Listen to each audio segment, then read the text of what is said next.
زیادہ تر بزنس اس وقت دم توڑ دیتے ہیں جب پالیسیاں بدلتی ہیں، لیکن کچھ لوگ ایسے ہوتے ہیں جو دیوار سے لگنے کے بعد مڑ کر وار کرتے ہیں۔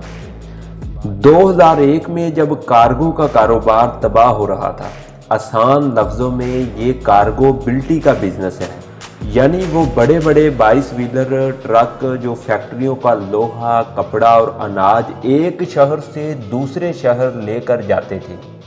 فیصل موورز کے 5 بھائیوں کا اصل کام یہی تھا، لیکن پھر 2001 آیا، حالات بدلے، بارڈر سیل ہوئے اور ڈیزل کی قیمتوں نے ٹرکوں کے پہیے جام کر دیے۔ یہ وہ وقت تھا جب کارگو کا کام یعنی سامان ڈھونے کا کام گھاٹے کا سودا بن گیا۔ 5 بھائیوں کے پاس 2 راستے تھے، یا تو قسمت کو رو کر بیٹھ جائیں یا پھر ایک ایسی دوڑ لگائیں جو ان کی نسلیں سنوار دے۔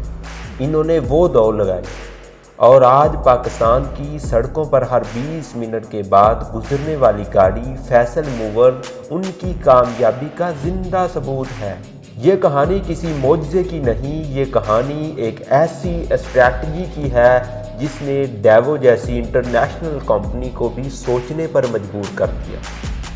پاکستان میں یہ ٹرانسپورٹ کا بزنس لوہے کا جگر مانگتا ہے۔ آئے دن سیاسی ہڑتالیں، ڈیزل کی قیمتیں اور سڑکوں کا حال۔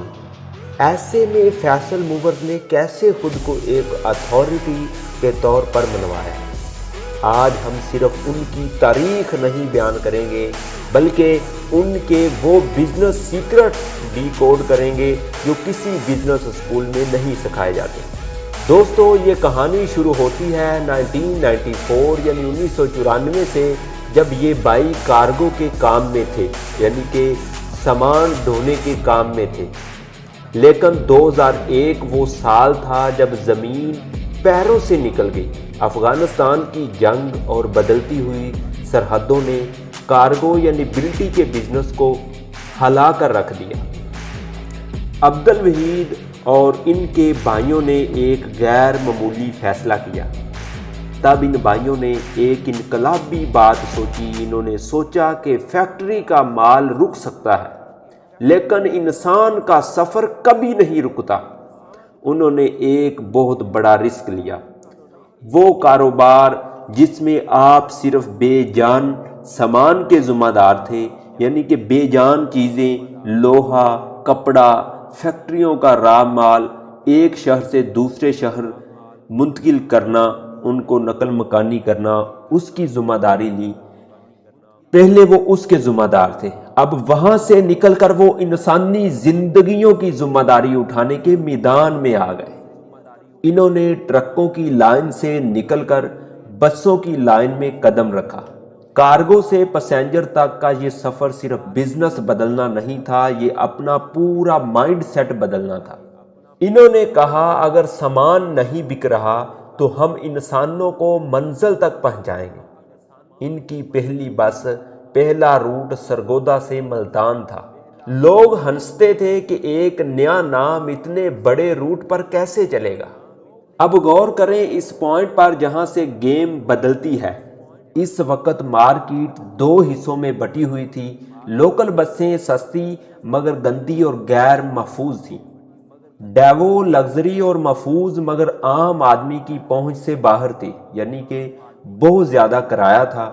فیصل موورز نے دیکھا کہ مڈل کلاس کہاں جائیں گے۔ انہوں نے فارمولا دیا، لگژری سروس لیکن لوکل قیمت پر۔